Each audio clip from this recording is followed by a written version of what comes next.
ಭಗವಾನ್ ಪ್ರಭು ಯೇಸು ಕ್ರಿಸ್ತರಲ್ಲಿ ಆತ್ಮೀಯ ಸಹೋದರ ಸಹೋದರಿಯರೇ, ಕ್ರಿಸ್ತ ಜಯಂತಿಯ ಆಚರಣೆಯ ಮಹತ್ವ ಇರುವುದು ದೇವರು ನಮ್ಮೊಡನಿರಲು ಬರುವರು ಎಂಬ ನಂಬಿಕೆಯಲ್ಲಿ. ಇಮ್ಯಾನುವಲ್, ದೇವರು ನಮ್ಮೊಡನೆ ಇದ್ದಾರೆ ಎಂಬ ನಂಬಿಕೆ ನಮ್ಮನ್ನು ಉತ್ಸಾಹ ಭರಿತರನ್ನಾಗಿ ಮಾಡುತ್ತದೆ. ಅಷ್ಟೇ ಅಲ್ಲ, ನಮ್ಮೊಡನಿರುವ ದೇವರು ತಮ್ಮೊಂದಿಗೆ ನಮ್ಮನ್ನು ಸ್ವರ್ಗೀಯ ಸದನಕ್ಕೆ ಕರೆದೊಯ್ಯುವರು ಎಂಬ ನಂಬಿಕೆ ಆಳವಾಗುತ್ತದೆ. ಈ ಲೋಕದಲ್ಲಿ ಅವರ ಪ್ರಸನ್ನತೆ ಮತ್ತು ಪ್ರೀತಿ ಇದು ಪರರನ್ನು ಪ್ರೀತಿಸಲು ಪ್ರೇರಣೆ ನೀಡುತ್ತದೆ. ಇಂದಿನ ವಾಚನಗಳು ದೇವರು ನಮ್ಮೊಡನೆ ಇರಲು ಬರುವರು ಎಂಬುದರ ಬಗ್ಗೆ ನಮಗೆ ತಿಳಿಸುತ್ತದೆ.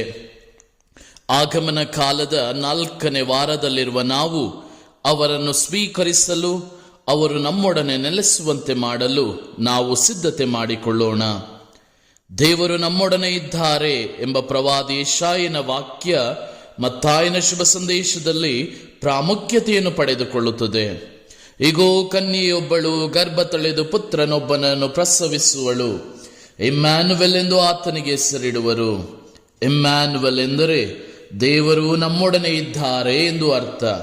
ಈ ಪ್ರವಾದನೆ ಕ್ರಿಸ್ತರ ಜನನದ ಮುನ್ಸೂಚನೆಯೊಂದಿಗೆ ನೆರವೇರಿತು ಎಂದು ಮತ್ತಾಯ ಒತ್ತಿ ಹೇಳುತ್ತಾನೆ.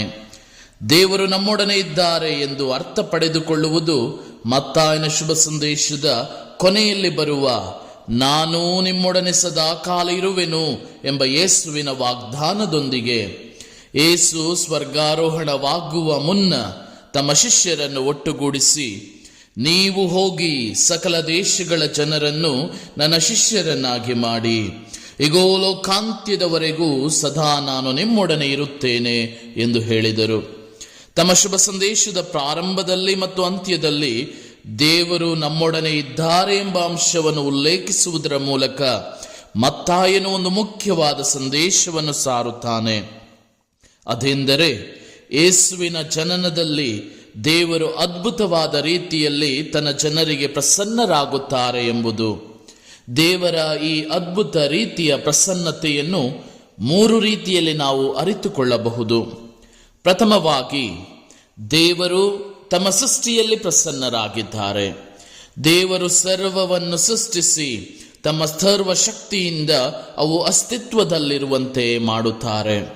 ಎರಡನೆಯದಾಗಿ, ದೇವರು ತಮ್ಮ ವಾಕ್ಯವಾದ ಪವಿತ್ರ ಬೈಬಲ್ನಲ್ಲಿ ಪ್ರಸನ್ನರಾಗಿದ್ದಾರೆ.